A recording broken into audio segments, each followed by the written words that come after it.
ভেনেজুয়েলায় সামরিক অভিযানের পর এবার ইরানকে সরাসরি হামলার হুঁশিয়ারি দিয়েছেন যুক্তরাষ্ট্রের প্রেসিডেন্ট ডোনাল্ড ট্রাম্প।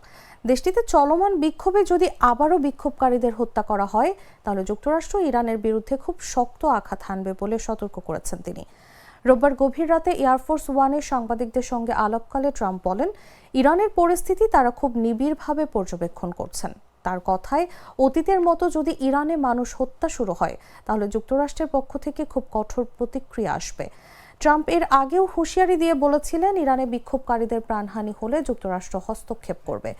এদিকে ট্রাম্পের এই বক্তব্যের প্রতিক্রিয়ায় ইরানের পররাষ্ট্র মন্ত্রণালয় কড়া ভাষায় বিবৃতি দিয়েছে।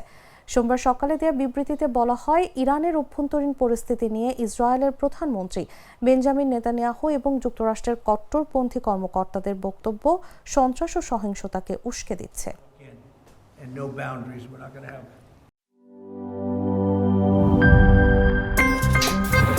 আমার একটা স্মার্ট সিদ্ধান্তে 25% গ্যাসের খরচ কমেছে। ভাবছেন কিভাবে?